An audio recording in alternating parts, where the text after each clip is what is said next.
Olá, meus amados do Facebook e também do YouTube, porque agora nós estamos juntos e misturados.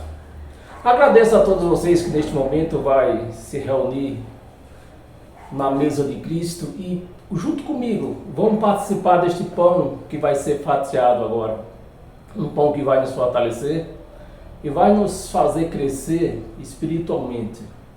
Meus amados e minhas amadas, eu também peço você compartilhar esse vídeo, dar um like nesse vídeo e fazer com que esse vídeo chegue aos ouvidos, aos olhos de outras pessoas que assim, necessitado como eu vivia e como você talvez esteja ou estava vivendo, venha ouvir uma palavra da verdade, uma palavra que só quem não tem compromisso com o homem pode pregar. Uma palavra que só quem não é salariado, só quem não é comissionado pode pregar. Então, meus amados, e assim como sempre, todo o título de nossas pregações, nós temos um título, né? E o título de hoje é A Graça, a Verdade Rejeitada. Esse é o título do nosso estudo de hoje. A Graça, a Verdade Rejeitada. É isso mesmo. Então, meus amados e minhas amadas, vou pedir para você acompanhar comigo e abra a sua Bíblia e a sua mente principalmente, porque não adianta você abrir a Bíblia e ficar com a mente engessada, com a mente fechada, porque hoje o altar de Cristo não é um altar feito de pedra, cimento, de madeira. O altar de Cristo é a nossa mente, da onde Ele ministra para a igreja dele. Então, meus amados, vou pedir para você abrir a sua Bíblia em 2 Tessalonicenses, capítulo 2, versículo 7. Do versículo 7 até o versículo 12, nós vamos ver. E diz assim, ó. Com efeito, o mistério da iniquidade já opera. Meus amados, eu tenho que chamar a atenção das pessoas que estão ouvindo esta palavra para que ela não seja enganada. Então, Paulo está escrevendo aos Tessalonicenses, ele não está escrevendo a esta madrugada que passou. Paulo escreveu isso aqui há quase 2000 anos atrás. E o que é que ele está escrevendo aqui? Ó? Vamos repetir?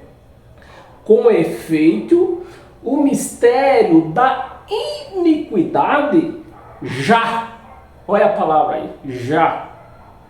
Mas, infelizmente, o sistema religioso está esperando isso ainda. Mas Paulo está dizendo aqui que já opera. O mistério da iniquidade já opera. Então não é algo que vai acontecer ainda. Já aconteceu há 2000 anos atrás.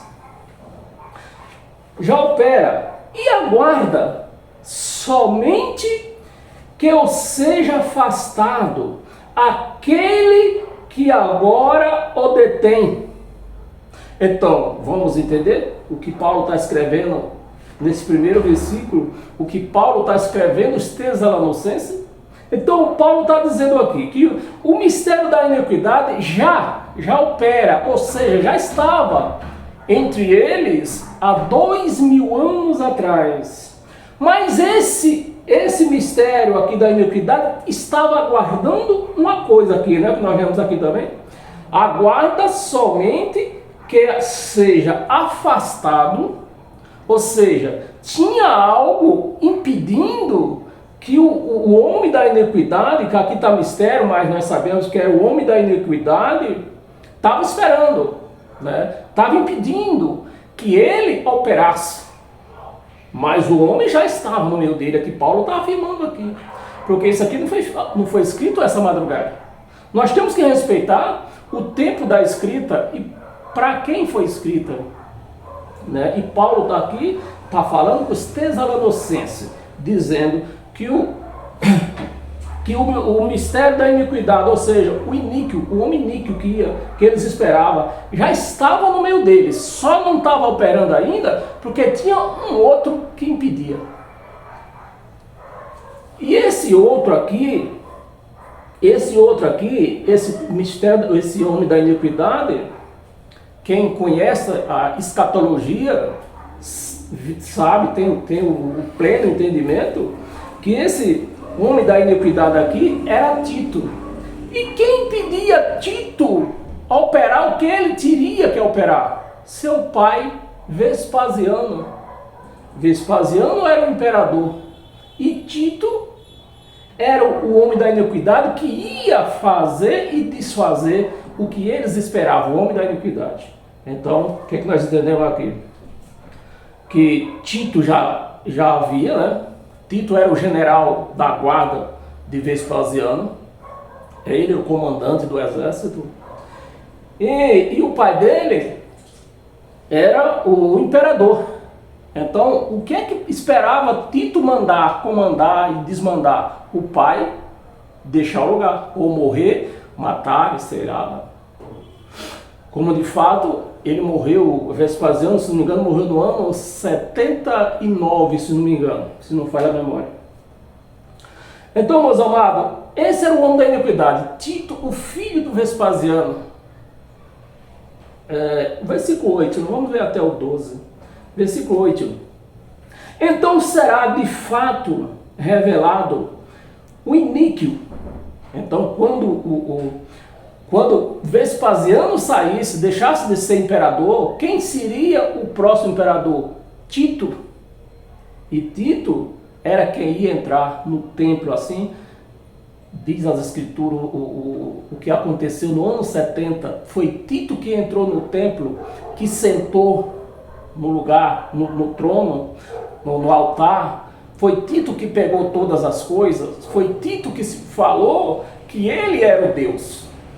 Então, e ele não tinha feito ainda por quê? Vespasiano, o pai dele, era quem mandava. Será de fato revelado o iníquo, a quem o Senhor Jesus matará com sopro. É um outro problema que nós achamos aqui, porque infelizmente o sistema religioso lê esse sopro no literal. E essa palavra sopro aqui é um adjetivo. É um adjetivo. De sua boca. Jesus não ia, que Paulo está falando, o Senhor Jesus o mataria, né? Ou matará com o sopro da sua boca. Jesus não ia soprar em ninguém. Então, nós vemos aqui que isso aqui é um adjetivo, uma palavra adjetiva. Da sua boca. E o destruirá pela manifestação de sua vinda. Então Jesus não tinha vindo ainda. Quando Jesus viesse, ele ia destruir tudo isso aqui. E Jesus voltou no ano 70. E não sobrou nada. Não sobrou sacerdote, não sobrou imperador, não sobrou nada. O imperador Vespasiano também morreu, né? E quem comandou depois de Vespasiano? Tito, o seu filho. Ora, o aparecimento do iníquo é segundo a eficácia de Satanás. Essa palavra Satanás, que está no grego, opositor. Mas infelizmente, o nosso titio João Ferreira de Almeida e o nosso titio Jerônimo, ele não traduziram a palavra, em vez de ter traduzido, ter posto a palavra opositor, que do grego é opositor. Qualquer assunto, quando Jesus chamou Pedro de Satanás, é porque Pedro estava oposto ao que Jesus estava falando. Então foi por isso que Jesus chamou Pedro, que disse que Pedro estava com Satanás. Pedro não estava com um espírito tridente, vermelho. Não. Pedro estava com um assunto contrário ao de Jesus. Com todo o poder e sinais e prodígio, Infelizmente, esse todo poder e sinais de prodígio, nós vemos até hoje. Porque está cheio de nego aí dizendo que faz milagre por aí. É prodígio da mentira. Prodígio da mentira, não é da verdade, né? Com todo, vamos ler até o 12, com todo engano, olha aqui, com todo engano de injustiça, todo engano de injustiça aos que perece. Quem era que perecia? Essa palavra foi escrita há quase 2000 anos atrás, e quem era que estava perecendo naquela época? O povo judeu. O povo judeu pereceu na guerra dos romanos. Foi mais de 3 milhões mortos.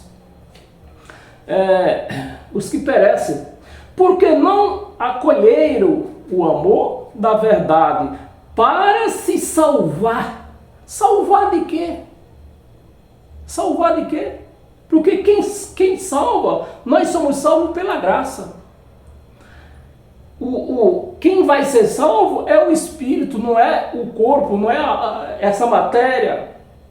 É o Espírito. O Espírito já veio do céu salvo. Então, é salvo de quê então? Sereis salvos de quê? Do engano, da injustiça. Então, eles estavam sendo enganados porque desprezaram a justiça de Deus, a palavra da verdade. O Evangelho de Deus, de Cristo, né? Desprezaram. Porque salvação, quem vai se salvar é o Espírito já veio salvo do céu. Já veio com a sua volta garantida. Né? Então, salvo o quê? Salvo do engano, salvo da mentira. Eles desprezaram. Meu amado e minha amada, a gente tem que ler, a crer no que está escrito. E eu procuro aqui, só para você ver que se não é uma injustiça, um engano de injustiça, a pessoa dizer que se não participar de uma santa ceia, não será salvo. Não tem comunhão com Cristo. Sendo que a comunhão com Cristo é a palavra dele. E é o Espírito Santo que está em nós. Então é o Espírito Santo e a palavra de Deus. E a palavra de Deus, né? O Evangelho dele. Então as pessoas rejeitam essa palavra e vão praticar a mentira, porque batismo na água é uma injustiça. Porque o nosso batismo foi no sangue, foi na cruz. Esse é o batismo do cristão. Então, para um pastor dizer que para me salvar eu preciso de ser batizado, o que é? É um engano de injustiça. Porque estão fazendo injustiça contra o sangue de Cristo, que foi derramado pelo nosso batismo, para servir de nosso batismo. E está escrito, uma vez por todas. Então, se eu ainda preciso de batismo, eu vou esperar quem? Jesus morrer de novo. E o outro engano de injustiça é dizer que também se eu preciso de comer um pedaço de pão, beber um copo de suco, então outro engano de injustiça. Porque a salvação foi pela graça de Cristo, pelo Evangelho dele, pela palavra, que nos salvou. O sangue de Cristo, ele serviu para lavar, que nós não vamos entrar nesse assunto, né? Só estou entrando aqui um parente, né? Abrindo um parente.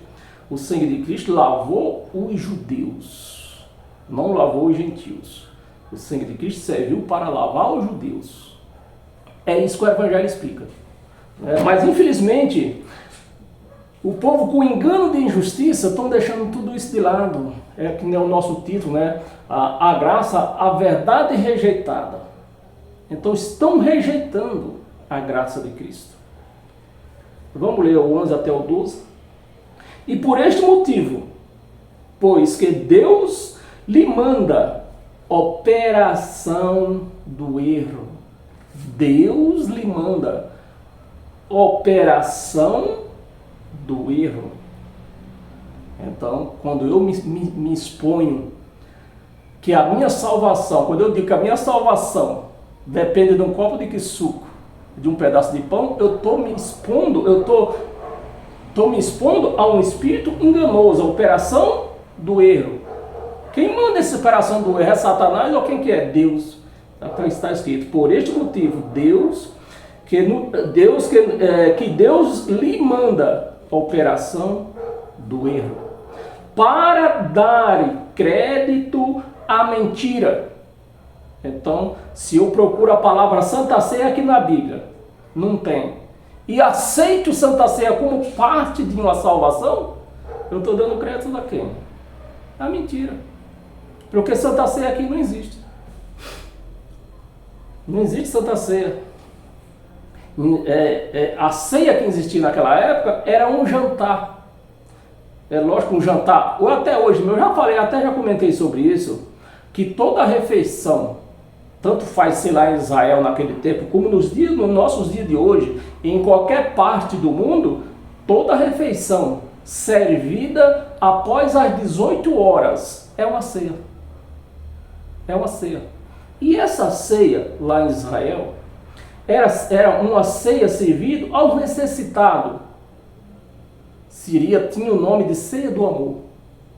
Tinha o nome dessa ceia servida lá. Porque a ceia que o sistema diz que é Santa Ceia é Páscoa. E a Páscoa também não existe mais.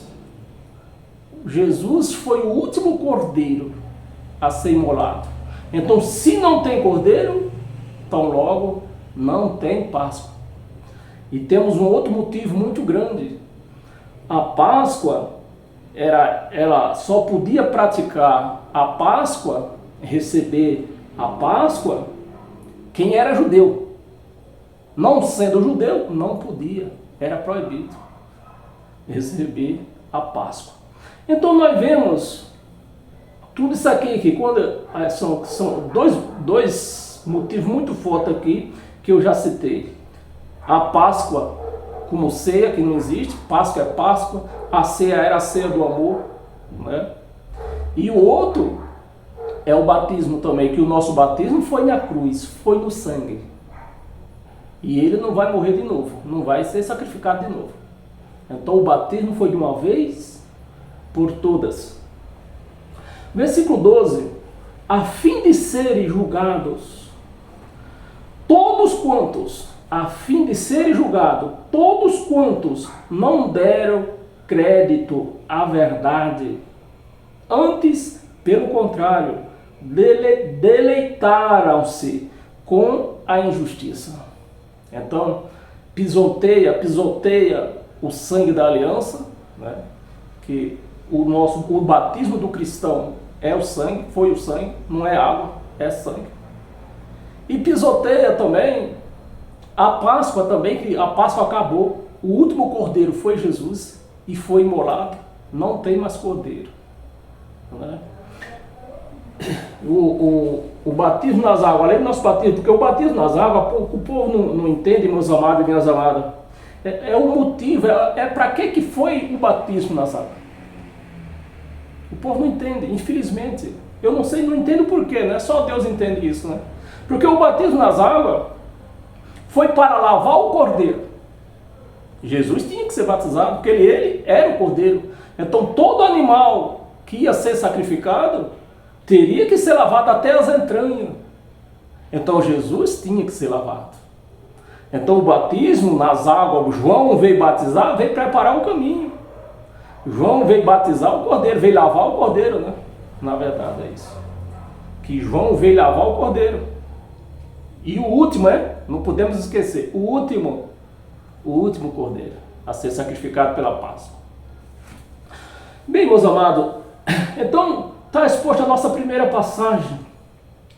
E eu gostaria muito neste momento de fazer, digamos assim, um pedido a Deus neste momento.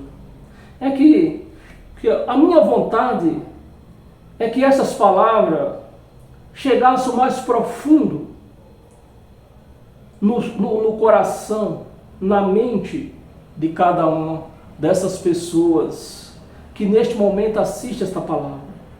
Mas eu tenho a consciência que eu não posso fazer esta palavra entrar no íntimo, entrar no coração. O máximo que eu posso fazer é que esta palavra entre no seu ouvido, no modo que ouça, né? Pessoal, audição, né? A palavra certa. É assim mesmo, meus amados. O máximo que eu posso fazer é que essa palavra chegue à audição de cada um. Eu não tenho como fazer ela chegar no entendimento, no mais profundo do coração, e nem na mente, porque isso pertence a Deus. Pertence a Deus. Então é esse o pedido que eu deixo aqui. Que Deus faça isso por mim. Que faça esta palavra penetrar no mais fundo de quem está ouvindo, na mente e no coração. Porque na audição, e essa parte é o que eu estou fazendo agora. Bem, meus amados, e para nós continuar, abra a sua Bíblia no livro de... Vamos voltar lá na lei agora. No livro de Jeremias. Jeremias, capítulo 9, versículo do 1 ao 6.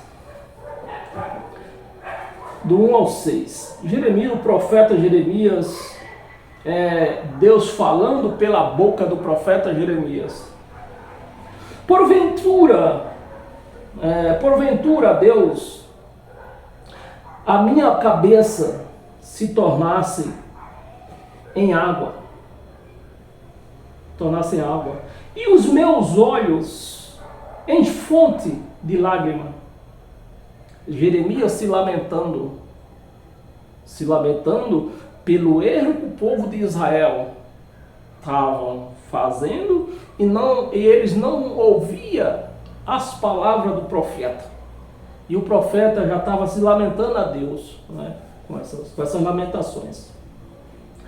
Porventura, Deus, a minha cabeça se tornasse em água e os meus olhos em fonte de lágrima, então choraria de dia e de noite os mortos da filha do meu povo. Os mortos da filha do meu povo.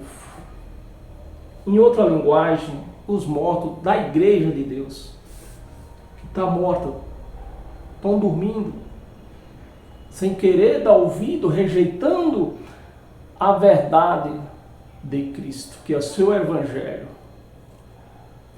E ele continua: porventura, Deus, eu tivesse no deserto uma estalagem de caminhantes, né?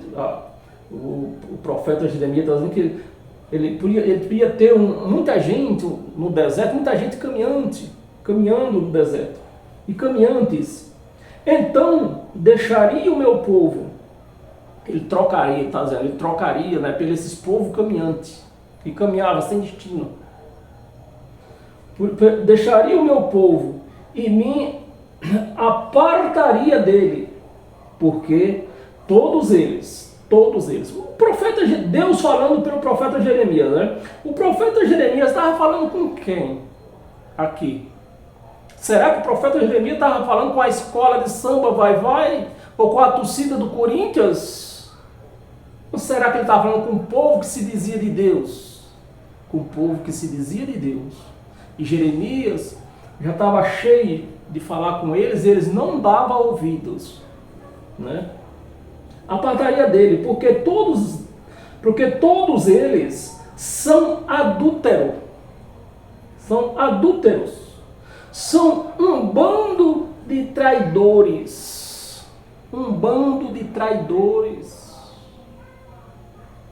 Versículo 3, curva a língua, como curva a língua? Como é que a pessoa curva a língua? Vamos ler esse versículo 3 para nós melhorar isso aqui. Curva a língua como se fosse o seu arco. Para a mentira. Olha, curva a língua como se fosse o seu arco para a mentira. Então, quando uma pessoa, uma pessoa diz que é pastor, porque se nem ele sabe que ele não é pastor nenhum. Ele deve saber que ele não é pastor, coisa nenhuma. Porque o pastor da igreja de Cristo é Cristo. É o próprio Cristo, o nosso pastor. Então, a igreja de Cristo não tem pastor, porque o pastor da igreja de Cristo é o próprio Cristo. Então, se o camarada diz que é pastor, eu acho que ele não sabe, que ele não é nada, porque o pastor é Cristo, então ele não é nada. O arco para a mentira. Então o cara se diz que é pastor ou um profeta, aí enrola a língua, labassuga na bacia, sericanta lá na lama. Para quê?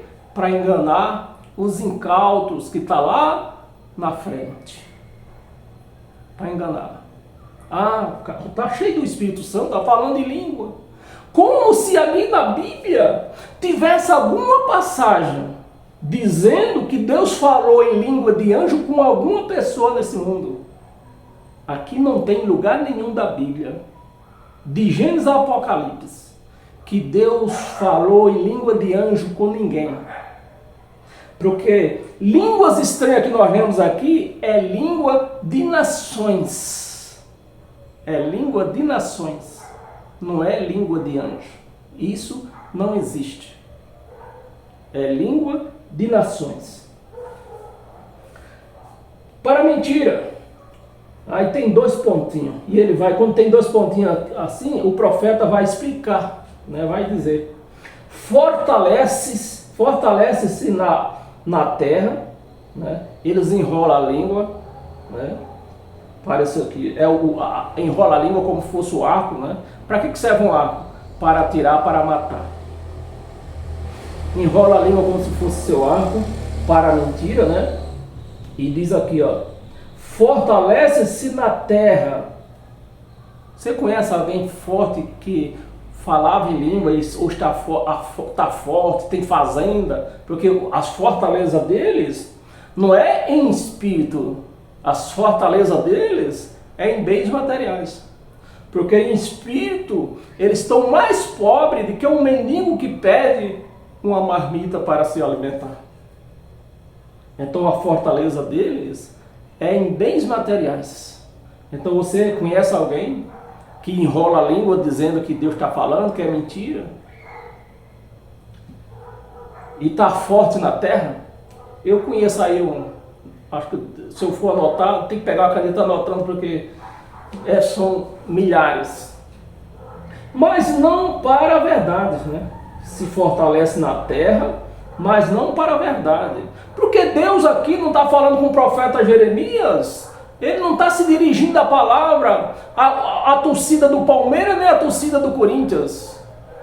Deus está usando Jeremias aqui para falar contra o povo dele. E é o que nós vemos hoje.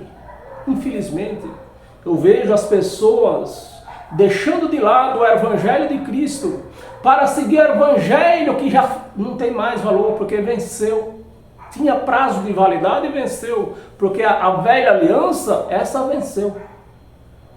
A velha aliança era a palavra da verdade até chegar na cruz. Era a palavra da verdade, a velha aliança. Do outro lado da cruz, esta palavra que era verdade até na cruz, sendo pregada, se pregar hoje para a sua vida, para pregar a passagem da velha aliança, para que você faça a meta delas para a sua vida, estão pregando mentira para você.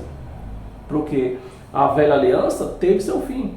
Então é errado nós ler o Velho Testamento de maneira nenhuma.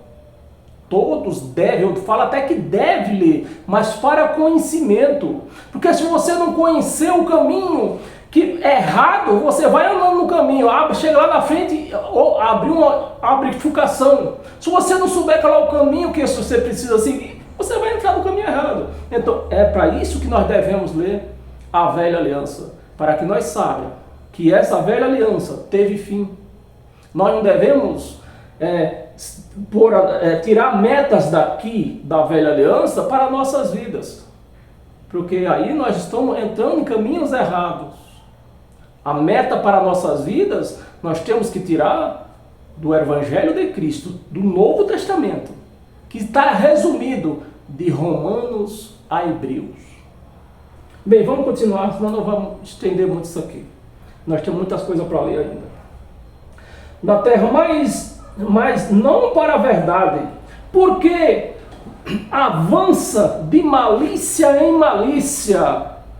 Meus amados e minhas amadas, se uma pessoa levanta, diz que é uma campanha de, por exemplo, campanha de Josué, campanha eles fazem muitas, cada semana é uma campanha diferente, mas eu vou citar o nome de uma pessoa. Campanha de Josué.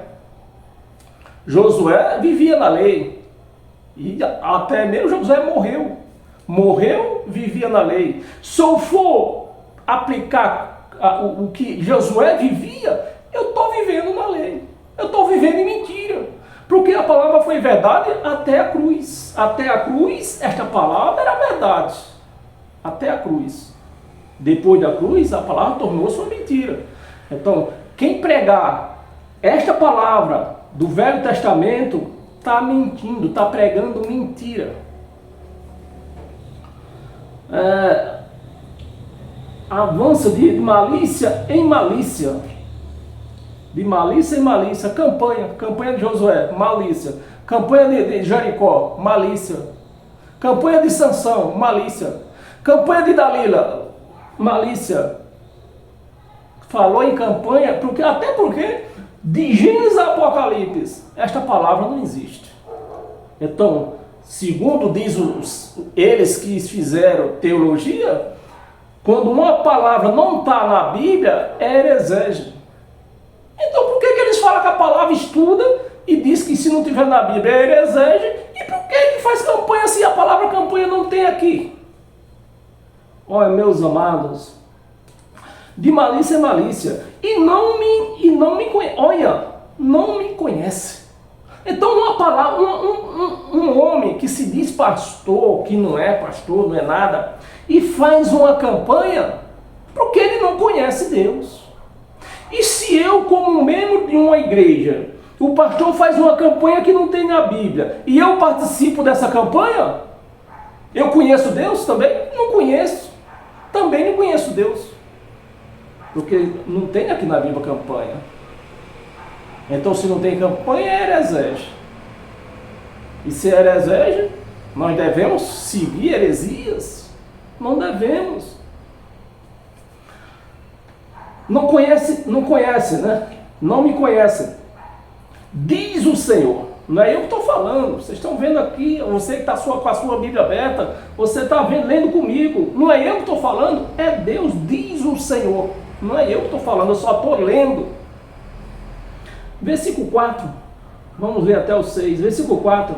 Guardai-vos cada um do seu inimigo, e de irmão do seu inimigo, e de irmão nenhum vos fiéis, né? Fiéis aqui fiéis, a palavra é fiéis. Porque todo irmão não faz mais do que enganar. É eu que estou falando, está escrito, eu só estou lendo. Você não jogue pedra em mim, porque eu só estou lendo. Eu não sou merecedor de pedra. Eu só estou lendo. Mais do que enganar. E todo amigo, aliás, é isso mesmo. E todo amigo anda caluniando. Meu amado, já vi muito irmão caluniando o outro, hein? Caluniando. 5. Cada um zomba do seu próximo e não fala a verdade. Ensina a sua língua a proferir mentiras. Cansam-se de praticar a iniquidade. Vive no meio da falsidade. pela falsidade recusam. Pela falsidade recusam conhecer-me, diz o Senhor. Não é eu que estou falando, só estou lendo. Pela falsidade recusam em mim, em conhecer o Senhor. É o que a graça, a verdade rejeitada. O título da nossa palestra, da nossa pregação. Então, meus amados, vamos voltar um pouco lá em Atos dos Apóstolos. Atos dos Apóstolos. Abra aí no capítulo 26. Capítulo 26, do 10 ao 14. Versículo 10. E assim procedi em Jerusalém, havendo eu recebido autorização aqui essa palavra é Paulo, essa passagem aqui, esse livro dos Atos dos Apóstolos, a palavra já está dizendo Atos dos Apóstolos, então esse livro fala do ato de todos os apóstolos, mas esta passagem aqui está falando de Paulo, né? E assim procedi em Jerusalém, havendo eu recebido autorização dos principais sacerdotes. Encerrei muitos dos santos nas prisões, e contra estes dava o meu voto, quando os matava. Então Paulo encerrava muitos dos crentes da igreja primitiva nas prisões. E muitas vezes ele dava voto para matarem aquela pessoa. No caso, que nem no caso daquele que foi morto lá entre o altar e o átrio, né? Como é o nome dele? Agora me passou pela cabeça o nome daquele profeta lá. Um dos menores profetas, né? Zacarias, pronto, agora eu lembrei. Então, foi o caso de Zacarias. Paulo, que na época era Saulo, né? Foi um dos que assinou para que matasse Zacarias. 11, vamos ver até o 14. 11. Muitas vezes os castiguei por todas as sinagogas, obrigando-os até a blasfemar e desmaiar, como é que está aqui? Demasiadamente, é que a palavra é comprida, e demasiadamente enfurecido contra eles, mesmo por cidades estranhas, os perseguia. Esse era o Paulo de Saulo de Tarso, né? Fazia isso aqui, antes de se converter. Versículo 12. Com estes intuitos, parti para Damasco, né? Com essa carta de mandar prender, mandar matar, foi que Saulo de Tarso partiu para Damasco, no dia onde ele teve o encontro com o próprio Cristo. Com estes intuitos, parti para Damasco, levando autorização dos principais sacerdotes, e por eles comissionado. 13. E ao meio-dia, Paulo está relatando isso aqui ao rei Agripa, porque ele saiu com autorização para prender aquele povo lá, os discípulos, e não prendeu. Ao contrário, voltou amigo deles. Então ele teve que se explicar com o rei Agripa, né? E ao meio-dia, o rei, indo eu caminho afora, vi uma luz no céu, mais resplandecente que o sol, que brilhou ao redor de mim e dos que ia comigo. Então aquela luz que era o próprio Cristo brilhou para Paulo, para Saulo de Tarso, e brilhou também todos que estavam com ele, viram a claridão, viram o brilho, que brilhava mais que o sol. Só que a voz, só quem ouviu foi Paulo. Só Paulo ouviu o que o Espírito Santo falou com ele. O próprio Cristo, né? Ia comigo, 14. E caindo todos nós por terra, ouvi uma voz. Só Paulo ouviu a voz. Ouvi uma voz que me falava em língua. Mas que língua? Em língua dos anjos? Língua de anjo é engano. É engano. Paulo era um homem estudado. Paulo falava em várias línguas. Mas quando Cristo apareceu para ele, falou em que língua? Na língua materna que ele nasceu ali. Uma vez, por terra, ouvi uma voz que me falava em língua, o quê? Língua de anjo? Não, língua hebraica. Língua hebraica. Porque essa história de língua de anjo é engano. É engano. Língua hebraica. Paulo, Saulo, por que me persegue? Dura coisa é recalcitrares contra os aguilhões. O 15 não está incluído aqui, mas eu vou incluir o 15, versículo 15.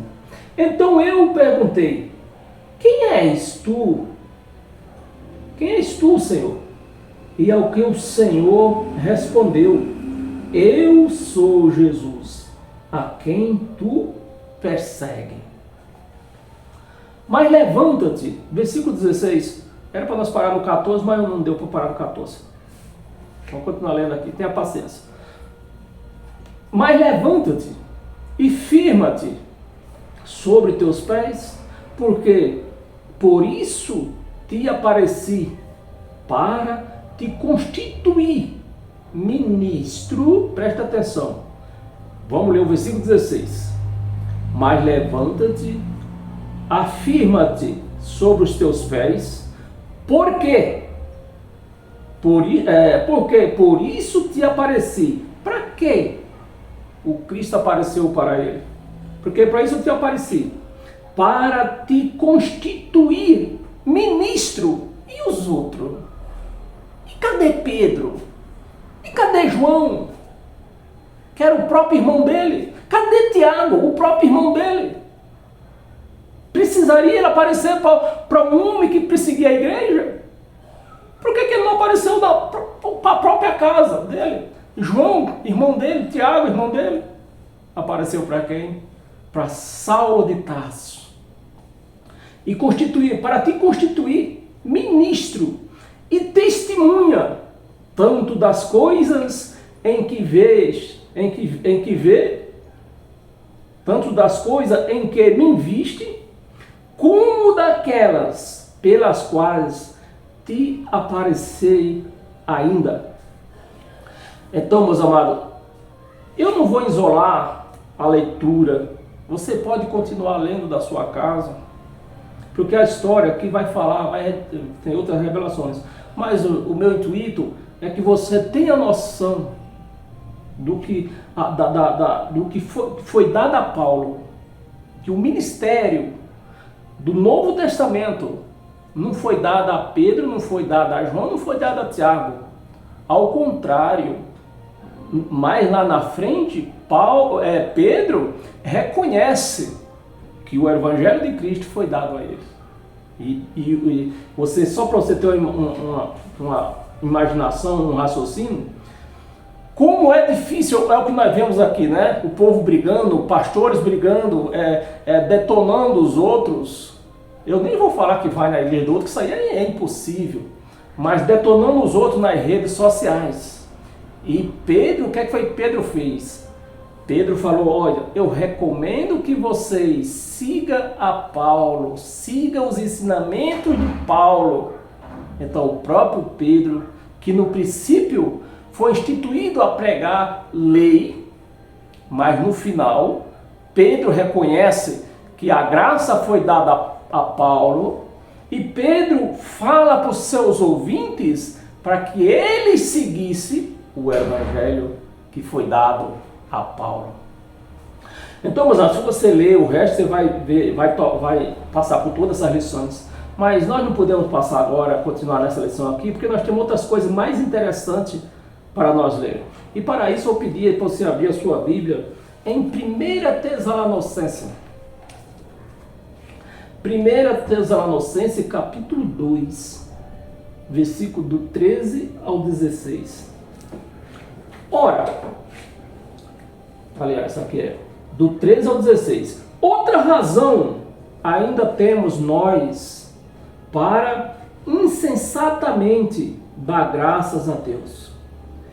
É que, tendo vós recebido a palavra que nos ouviste, né? Tendo nós recebido a palavra que de nós ouviste, né? Essa é a palavra certa, que de nós ouviste, que é de Deus, acolheste, não como palavras de homem, e nós podemos, eu posso voltar um pouco atrás, aonde nós lemos, né? Que não como, ouviste como palavra de Deus e não de homem. Campanha, é palavra de Deus, é palavra de homem? Palavra de homem, porque campanha não se encontra na Bíblia. Então você já vê por aí, né? Campanha não existe, de Gênesis a Apocalipse não tem esse negócio de campanha. Então é palavra o quê? De homem. E Paulo está dizendo aqui, não com palavra de homens, e sim como em verdade é a palavra de Deus, a qual com efeito está operando eficazmente em vós, os que credes. Vamos ler até o 16. Versículo 14. Tanto é assim, irmãos, que vos tornaste imitadores imitadores das igrejas de Deus existentes na Judéia, em Cristo Jesus, porque também padeceste da parte do vosso patrício, né? Vamos ler isso aqui, ver se tem alguma revelação aqui. Tanto é assim, irmãos, que vos tornaste imitadores das igrejas de Deus existentes na Judéia, em Cristo Jesus, porque também padeceste. Então, eles também padeciam, inclusive na tribulação, eles estavam fazendo parte da tribulação, que ocorreu do meado do ano 66 até o ano 70, agosto do ano 70. A Judéia, em Cristo Jesus, porque também padeceste da parte dos vossos patrícios. Então os próprios povo dele, os judeus, perseguiam eles mesmos, né? A eles mesmos, dos próprios patrícios. As mesmas coisas que eles por sua vez sofreram dos judeus. Versículo 15. Os quais não somente mataram o Senhor Jesus, né, e os profetas, como também os perseguiram e não guardam, também nos perseguiram e não agradam a Deus, e são adversários de todos os homens. Versículo 16, vamos ler até o 16.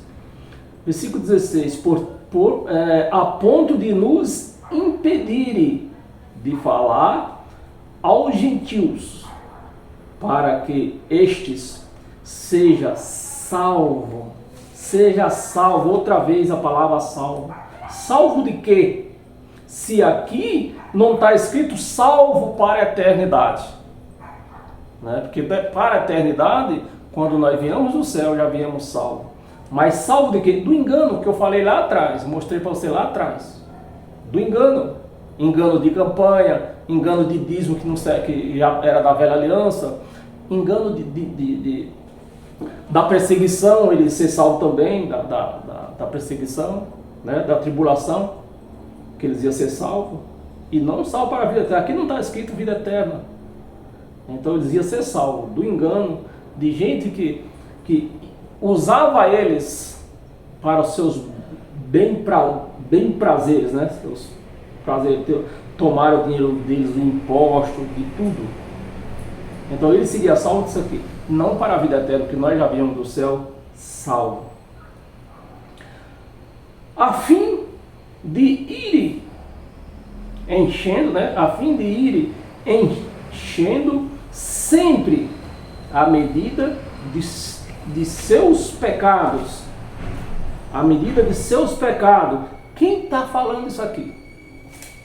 A medida de seus pecados. Vamos terminar o versículo para me falar. A medida de seus pecados. A ira, porém, sobreveio contra eles definitivamente. Então, a ira dos seus pecados. Paulo e eles aqui eram judeus, né? O pecado deles, que aqui a lei não tinha acabado, a lei permanecia ainda. Então, qual era esse pecado? A transgressão da lei. Mas a lei acabou no ano 70 definitivamente. Então, se a lei acabou definitivamente, não há transgressão, portanto, não há pecado. Porque o pecado era a transgressão da lei, e Paulo, como sendo judeu, e para quem ele está falando aqui também era, então ele sim estava na lei, então eles ainda transgrediam a lei. Então, meus amados, para nós continuar isso aqui, vou pedir para você abrir a sua Bíblia lá em Hebreus. Hebreus no capítulo 4.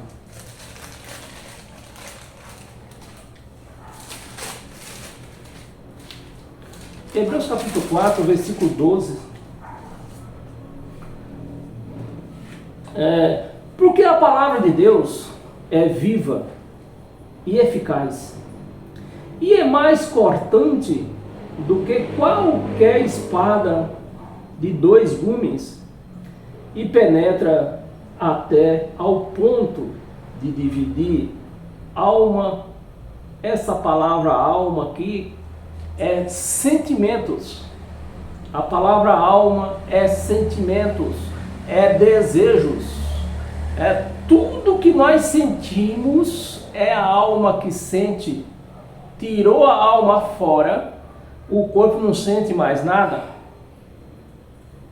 porque quem sente é a alma. Então a alma tem seus desejos, seus prazeres, a alma tem fome, a alma tem sono, a alma tem vontade de beber. Isso é alma. E alma e espírito juntas, e medulas, e apta para discernir os pensamentos e propósitos do coração. Então, é a alma que tem seus sentimentos, é a alma que tem seus desejos, é a alma que raciocina. Então, tudo é a alma. Quando esse corpo morre, a alma se acaba com ela. Porque a alma é que tem... Se a alma fosse para o céu, lá no céu ia ficar pior do que a casa da mãe Dinda. Uns querendo sexo com outras mulheres, uns querendo comer buchada, outros querendo comer sarapaté, outros dizem, não, eu quero galinha caipira, porque é a alma que tem esses desejos. Então, quando o corpo tomba, a alma tomba junto. Lá no livro de Gálatas, volta um pouquinho. Gálatas capítulo 1. Capítulo 1, do versículo do 13 ao 16. Gálatas 1, capítulo 13 ao 16. Porque ouviste qual foi o meu proceder. Outrora, Paulo se explicando aos Gálatas, né? Porque ouviste qual foi o meu proceder outra hora, no judaísmo. No judaísmo. Como sobremaneira perseguia eu a igreja de Deus e a devastava. E na minha nação, quanto ao judaísmo, avantajava-me. Então, o que é que Paulo está dizendo? Olha, quando eu era aluno do como é que chama aquele lá, esqueci, Gamaliel, acho que é Gamaliel, né? Gamaliel. Paulo, tudo que Paulo tinha aprendido, ele aprendeu com Gamaliel. Então Paulo, além de ser judeu, ele estava se gabando, ele está dizendo aqui, podia estar se gabando, porque ele era um judeu, sabia de várias línguas, falar em várias línguas, e muito mais do que isso, ele era da tribo de Benjamim. Então, se eu for por esse lado aí, eu posso me gabar. Mas isso aí, ó, eu dei como esterco. Né? Vamos terminar aqui. No versículo 14. E na minha nação, quanto ao judaísmo, né, avantajava-me a muito da minha idade. Avantajava muito por ele ser um judeu da tribo de Benjamim e sabia ler mais, eu sabia mais do que outros, que ele nasceu recebendo ensino de Gamaliel. Então Paulo sabia de tudo, da lei ele sabia de tudo, né? Avantajava-me a muitos da minha idade. Então daquela idade dele, ninguém ganhava dele na sabedoria, de ensino, de conhecimento. Paulo levava vantagem em tudo, sendo extremamente zeloso das tradições de meus pais. Então havia essa tradição no judaísmo, né? E deve haver até hoje. Eu não vivo lá para saber, mas deve haver até hoje essas tradições no judaísmo. Uma coisa que eu fiquei horrorizado de ouvir outro dia desse, eu estava reunido com grupos de amigos, e no meio desse nosso grupo tinha um pastor no meio. E nós comentando sobre horário, sobre dias, né? O fim, quantas horas tem um dia e tal. E o pastor, ele se levantou e falou, ó, para mim o dia termina às 6 horas da tarde porque eu sou judeu. Eu sou que nem judeu. Meus amados, nós estamos lendo aqui, os judeus foram condenados. Mais de 3 milhões mortos no julgamento. Foram condenados. Só não morreu todos 100% porque correram. Mas iam morrer todos. Né? E o camarada pastor dizendo que é cristão, da graça, né? Na graça ainda mais, querendo ser judeu. Como se Cristo tivesse feito dos dois povos que já existiam. Nós já lemos aqui, lá no livro de Atos mesmo, que só existia 2 povos, judeu e gentios. Quando a pessoa não era gentil, era judeu. Para ser judeu tinha que ter sangue judeu. Se não tivesse sangue judeu, era gentil. E o camarada gentil, né, dizendo, querendo ser judeu. É como se Cristo tivesse feito uma igreja judaica. É assim que nós vivemos. Infelizmente, é o que eu vejo por aí. Castiçal. Castiçal da onde? Tradição judeu, judaica. Tem castiçal, Arca da Aliança, tradição judaica. Aquele gozinho que põe na cabeça, como é que chama aquele gozinho lá? Agora esqueci. Kippah, tradição judaica. Então, o que nós vemos hoje é igrejas judaicas, com os costumes, vivendo costumes judaico e não cristão. Mas, infelizmente, tem um ditado que diz que é melhor ouvir do que ser surdo. Então, como eu tenho, minha audição é boa, então eu tive que ouvir e ficar calado. Vamos voltar aqui para a nossa leitura. Tradição, zeloso das tradições de meus pais. 15. Vamos ler até o 16, né? Gálatas, nós estamos lendo os Gálatas até o 16. Quando, porém, ao que me separou ao que me separou. Quem foi que separou? Cristo. Quando, porém, ao que me separou, antes de eu nascer. Então Cristo se converteu quando? Foi lá em Damasco? Ou ele já veio? Não o próprio Paulo, né? Mas o Espírito que estava em Paulo, ele já foi escolhido desde quando? Aqui está dizendo que antes dele nascer. Então ele já veio do céu escolhido. Você pode fazer o que for. Você pode matar, você pode roubar. Não importa, mas no dia que eu te chamar, você vai fazer o que eu quero. E foi o que aconteceu, não foi? Foi. Ele deu trabalho para ele aceitar isso? Não deu. É como eu. Eu vivia no erro, mas no dia que ele me chamou, sai daí, eu não dei trabalho. Ao nascer, e me chamou, pela sua graça, aprove. 16. Pela sua graça, aprove revelar seu Filho em mim, para que eu o pregasse entre os gentios, sem detença, sem dar trabalho, sem nada. Chamou, estou pronto, eis-me aqui, né? Sem detença. Não consultei a carne e sangue. Então Paulo, ou Saulo de Tarso, melhor falando, né? Saulo de Tarso chegou em Damasco, recebeu esse chamado, porque o Espírito que estava nele já tinha descido do céu para esse trabalho. Então ele recebeu, foi revelado a ele o trabalho dele. Ele não foi perguntar a Gamaliel se podia deixar a tradição de Gamaliel para seguir, para ser um cristão. Ele não foi perguntar. Ele não foi perguntar ao rei Agripa se ele podia deixar de prender, perseguir a igreja, ou ser simplesmente um cristão. Ele não foi consultar a carne. Ele simplesmente aceitou. Mas infelizmente o que nós vemos hoje é gente rejeitando essa verdade. Vamos ler o 17? Não, você quer continuar lendo? Eu não vou isolar o versículo, mas vamos ler o 17, vai, só porque está solto aqui. Nem subia a Jerusalém,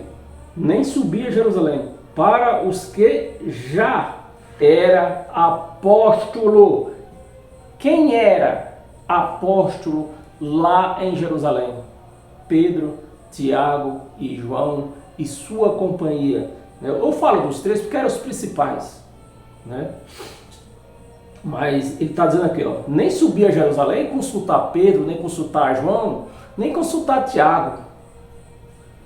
A Jerusalém para os que já era apóstolo antes de mim, mas parti para regiões da Arábia e voltei outra vez para Damasco. Aí ele vai contar, você quer continuar lendo? Você continua lendo, porque ele vai contar a trajetória da vida dele. Mas para nós não perder tempo, porque o nosso tempo está avançado, nós já estamos com mais de 1 hora de pregação aqui e falta 4 passagens. Abra sua Bíblia em Colossenses. Colossenses capítulo 1, versículo do 13 ao 16. Do 13 ao 16. Versículo 13. Ele nos libertou. Você vê que a palavra está no pretérito passado. Libertou. Aqui não está escrito que ele vai nos libertar, e muito menos que um pastor vai fazer uma campanha e nós vamos se libertar. Aqui está escrito o quê? Que ele nos libertou. Essa palavra foi escrita quando? No ano 61 da década de Cristo, né?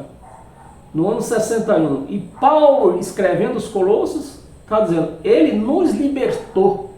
Então, se ele nos libertou, nós estamos libertos. Precisa eu agora fazer uma campanha de libertação?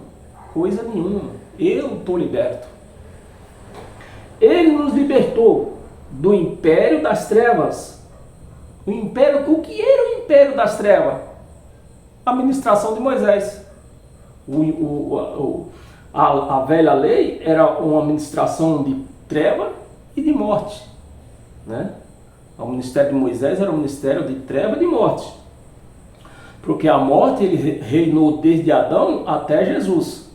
Então era um ministério de treva e de morte, de condenação. E ele está dizendo aqui que ele nos libertou. Então ele nos libertou das trevas, ele nos libertou da morte, e essa morte não é a morte da carne, é a morte espiritual que ficava... Eu já expliquei isso para você. A morte espiritual, que o espírito ficava preso na cova, né? Aqui não está se falando da morte da carne, é da morte do espírito que ficava preso na cova.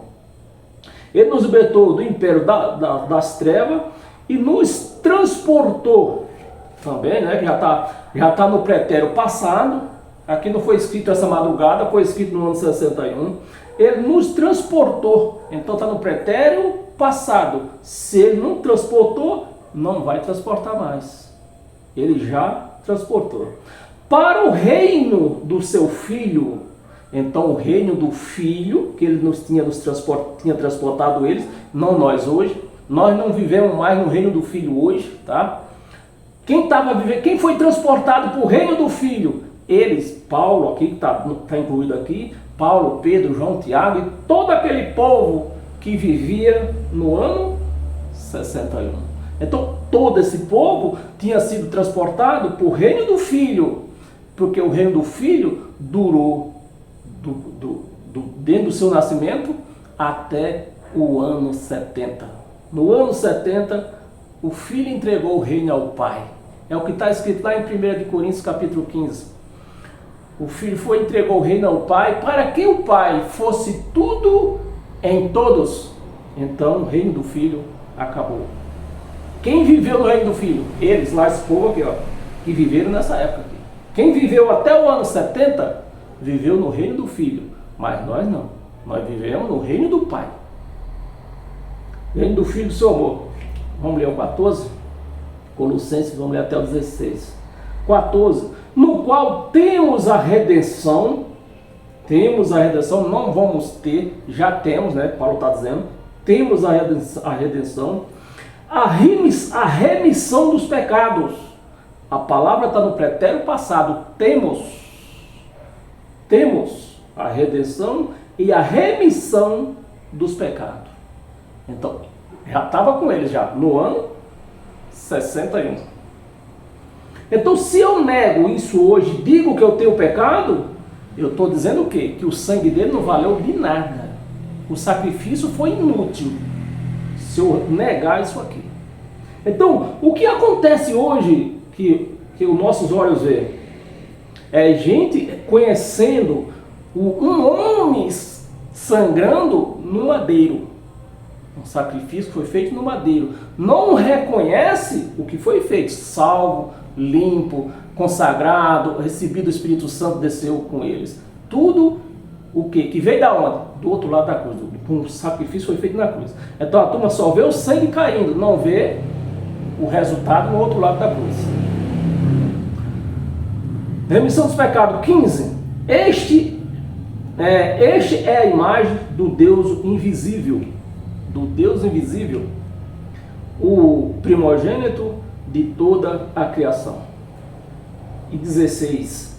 Pois nele foram criadas todas as coisas, nos céus e sobre a terra, as visíveis e as invisíveis, seja trono, seja soberanas, quer principados, quer potestade, que não é, infelizmente, lê-se por aí, quando se fala em principados e potestades, diz que é demônio, mas aqui, pela escatologia, nós sabemos que isso aqui são sacerdotes, são imperadores, aquele povo que mandava, tinha o poder, tinha o império na mão. Tudo foi criado por ele e dele para ele. Você quer continuar, você continue, mas nós vamos dar uma passadazinha lá no livro de Mateus.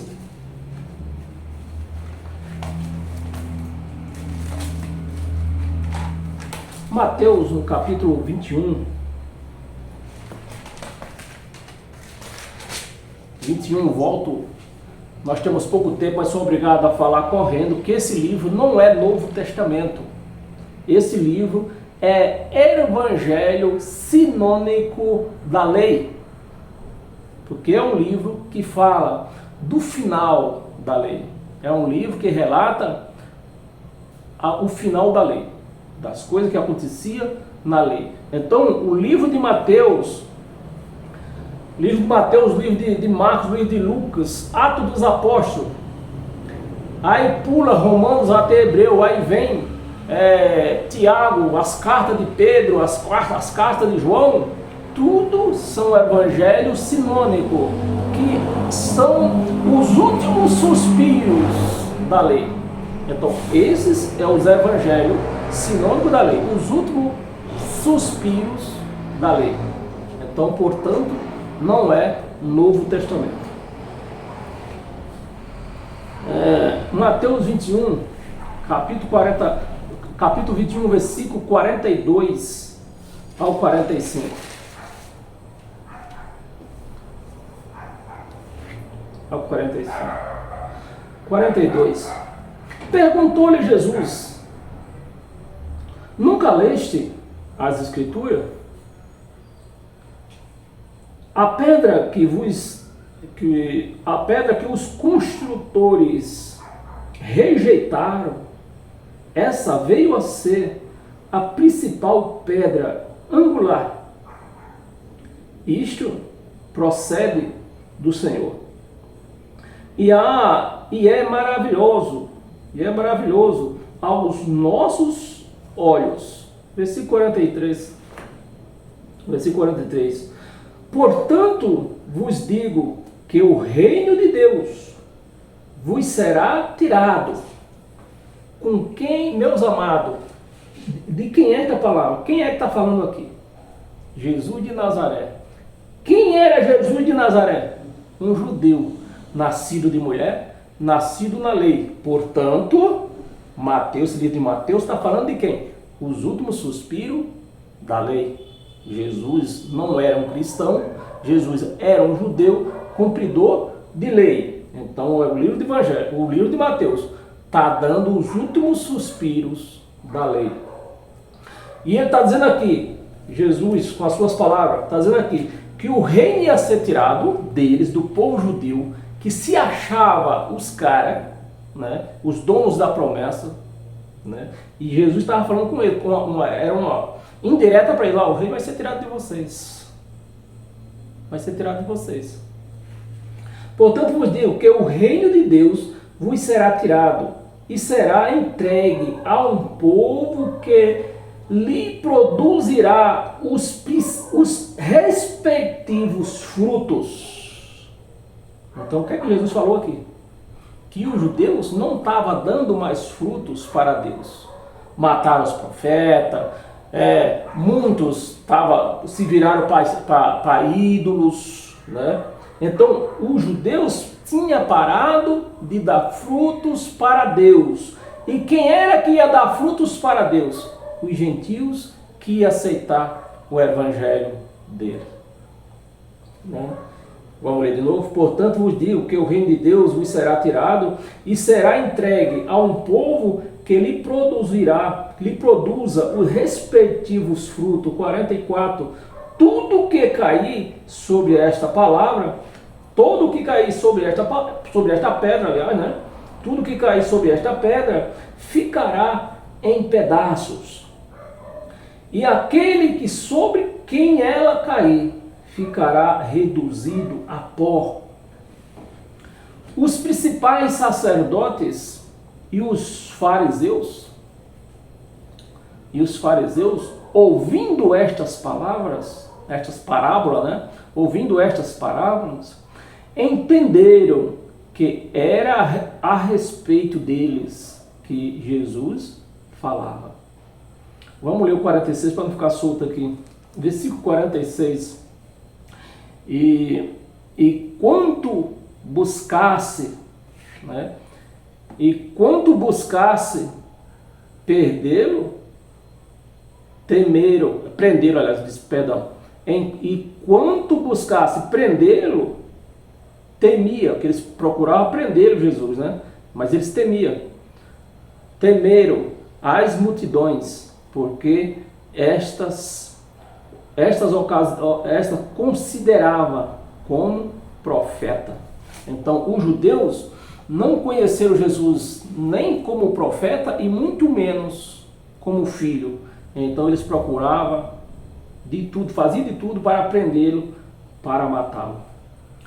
Mas quem recebeu? Os gentios. Pelo sangue? Não, pela palavra.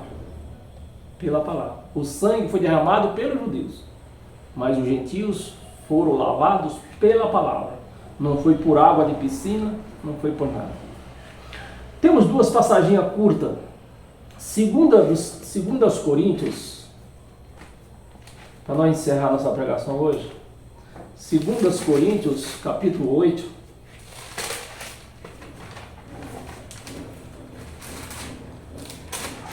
Capítulo 8, versículo 9, um versículo só.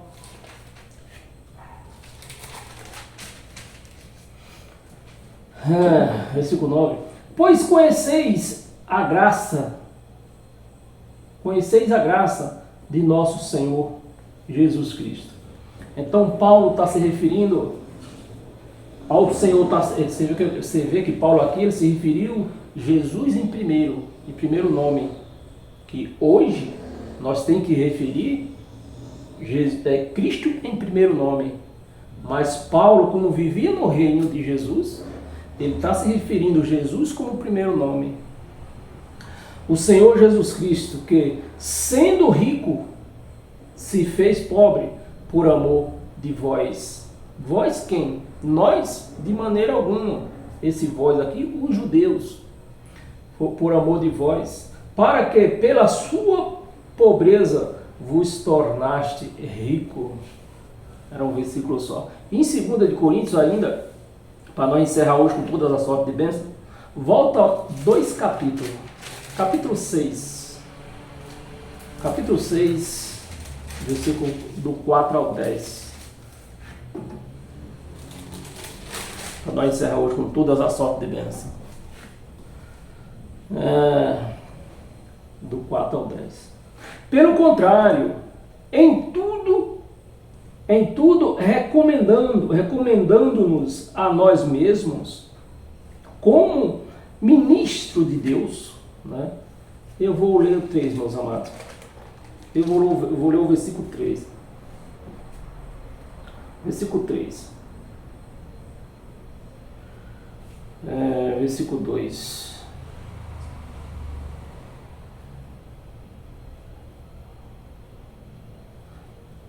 Vou começar do versículo 1. E nós, na qualidade de cooperadores, né? Nós quem, meus amados? Será que você já aprendeu?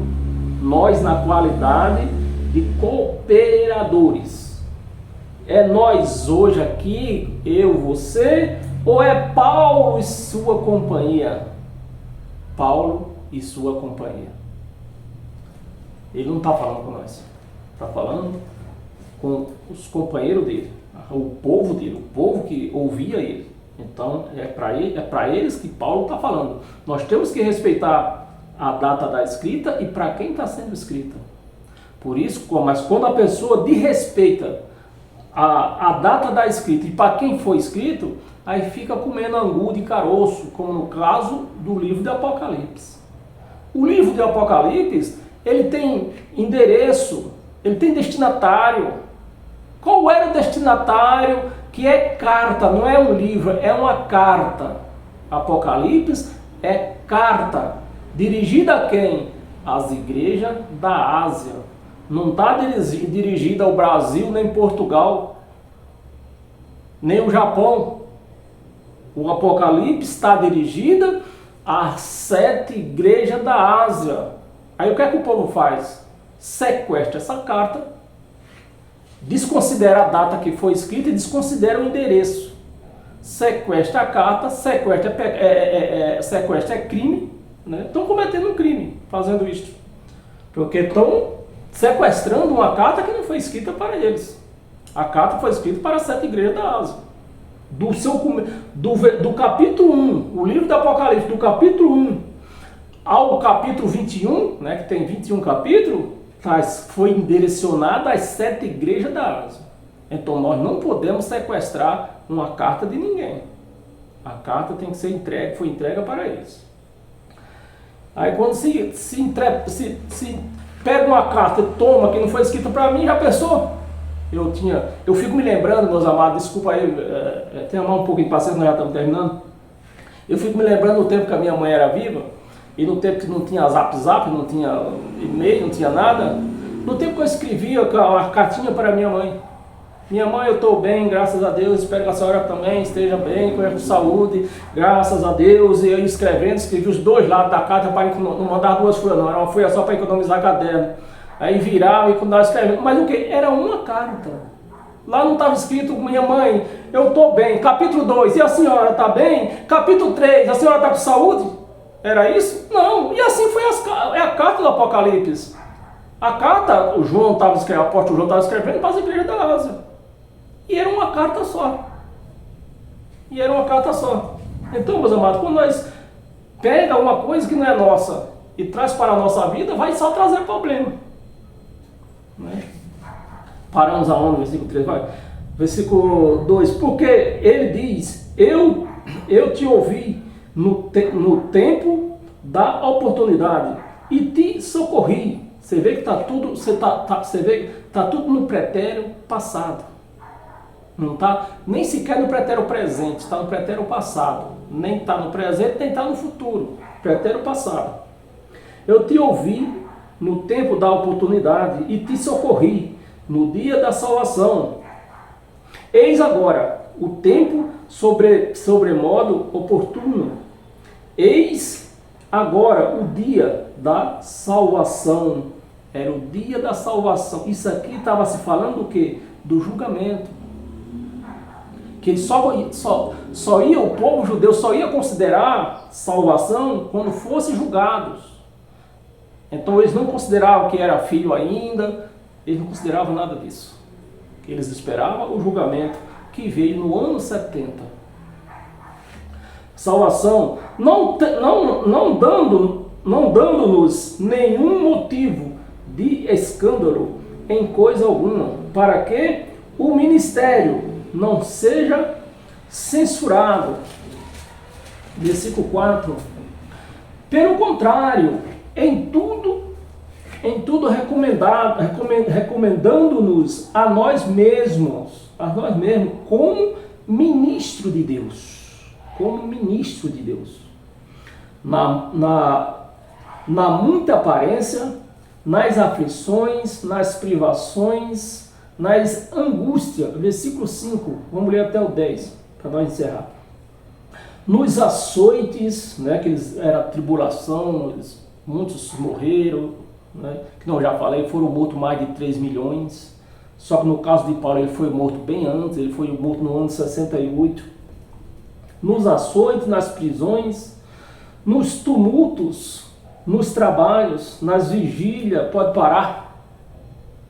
Vigília? O que era vigília? O que vigília que Paulo está falando aqui? Vigília não é um tempo de espiritual. Essa vigília aqui é ronda. Quem sabe o que é ronda? Né? Nas empresas, eu trabalhei em empresa grande e os vigilantes, ele tinha um horário de fazer ronda, fazer vigília, vigiar a empresa. Então, nesse caso, se fala, os soldados de Jerusalém, eles tinham que fazer 4 rondas durante a noite. Então, vigília é um espaço de tempo. E não é algo que seja buscado, que seja feito como religiosidade. Não, vigília é um espaço de tempo. Os soldados vigiavam Jerusalém 4 vezes por noite. Vigília nos jejuns pode parar também. Jejuns aqui, Paulo está falando aqui, é que ele, na correria, o povo querendo prender ele tinha que correr e ficava com fome. Não era jejum espiritual, coisa espiritual, não. Paulo, ele vai dizer lá na frente, Paulo ficava com fome. Esse era o jejum de Paulo. Jejum era ficar sem comer. Por quê? Coisas espirituais não, porque muitas das vezes nem tinham o que comer, né? Que eles viviam pelo mundo, nem tinham o que comer. E muitas das vezes porque estavam correndo, se escondendo dos soldados. Vigílias, nos jejuns, na pureza, no saber, vamos ler até o 10, no saber, na longanimidade, na bondade, no Espírito Santo, no amor não fingido. 7, na palavra da verdade, no poder de Deus. A palavra da verdade no poder de Deus, pela arma da justiça, quer ofensivas, quer defensivas, né? Por honra ou por desonra, por infâmia e por boa fama, como enganadores, um paralelo, né? Como enganadores e sendo verdadeiros. Vamos ler até o 10, versículo 9. Como desconhecidos e entendendo bem conhecido.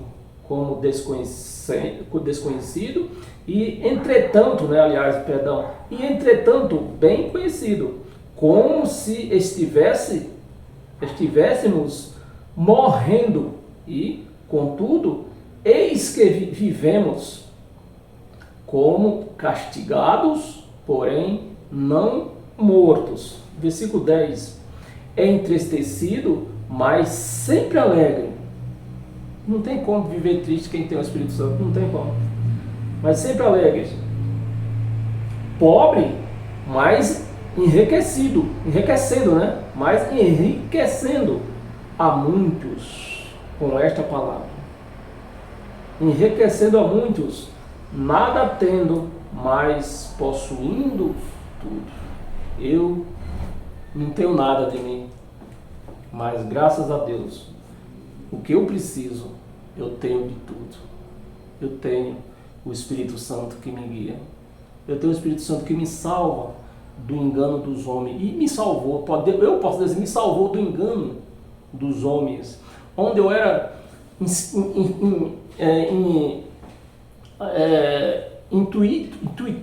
como é que chama a palavra? Levado a praticar coisas que não tinha na Bíblia. E eu, sem entendimento, eu praticava. Né? Fazia campanha. Era obrigado a dar dízimo, senão está roubando a Deus. Mas tudo isso aí era da velha aliança.